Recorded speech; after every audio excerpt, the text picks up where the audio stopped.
একত্রিত যে কর্মসূচি এবং এই রাজধানী পরিষ্কার পরিচ্ছন্ন করার যে আপনাদের এই অভিপ্রায়, এই অভিপ্রায় সম্পর্কে একটু জানতে চাই। আমাদের ভারপ্রাপ্ত চেয়ারম্যান দেশনায়ক তারেক রহমান রাষ্ট্রের বিনির্মাণের জন্য 31 দফা দাবি দিয়েছেন এবং রাজনীতি বিনির্মাণের জন্য তিনি আমাদের সুনির্দিষ্ট কিছু কর্মসূচি দিয়েছেন।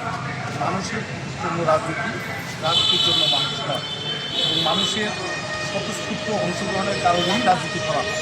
আমাদের ডেঙ্গু বর্তমানে একটি মহামারী আকার ধারণ করেছে। বিগত ফ্যাসিস্ট সরকারের সময় উন্মুক্ত অব্যবস্থাপনার কারণে আমাদের দেশে মহামারী আকার ধারণ করছে, এখান থেকে বলতে পারো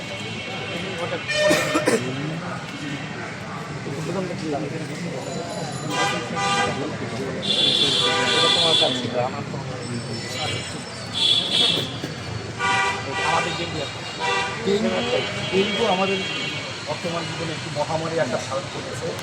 এই ডেঙ্গু প্রতিরোধের জন্য আজকে আমরা মশক নিধন অভিযান করেছি এবং সচেতনমূলক লিফলেট বিতরণ করেছি। সেই লিফলেটে আমাদের জীবনে মহামারী এখান থেকেই বলবেন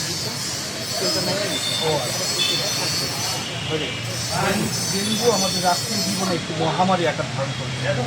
এই ডেঙ্গু প্রতিরোধের জন্য আজকে আমরা দেশনায়ক তারেক রহমানের নির্দেশনায় মশক নিধন অভিযানের জন্য মশক ওষুধ ছিটানো হয়েছে এবং সচেতনমূলক লিফলেট বিতরণ করা হয়েছে। সেই লিফলেটের দুটি হট নাম্বার দেওয়া আছে, হটলাইন নাম্বার দেওয়া আছে। যদি আল্লাহ না করুক ডেঙ্গু আক্রান্ত হয়, সেই নাম্বারে যোগাযোগ করলে রক্তের প্রয়োজন হলে আমাদের জাতীয়তাবাদী ডক্টর অ্যাকশন ক্যাব সহ যারা আছে তারা রক্তের ব্যবস্থা করছে এবং আমরা অত এলাকাবাসীকে সচেতন করার চেষ্টা করেছি কী কারণে ডেঙ্গু মশার প্রাদুর্ভাব বৃদ্ধি পায় এবং এর প্রতিকারের জন্য কী করণীয় এগুলো নিয়ে আজকে আমাদের কর্মসূচি। রাষ্ট্র বিনির্মাণে যুব সমাজের যে ভূমিকা, সেই ভূমিকা এবং যুব দলের কর্মী হিসেবে সেই ভূমিকার সাথে আপনার সম্পৃক্ত করতে পারবেন। আমি একদম ছাত্র রাজনীতি উঠে আসা একজন লোক। আমি ছাত্র রাজনীতি কেন্দ্রীয় ছাত্র শেষ করে ঢাকা মহানগর বিএনপির সাথে জড়িত। রাষ্ট্র বিনির্মাণে তারেক রহমানের যে 31 দফা, সেই দফাটা হচ্ছে আমাদের যে স্বাধীন সার্বভৌম এবং পরিপূর্ণ বাংলাদেশ গড়ার জন্য।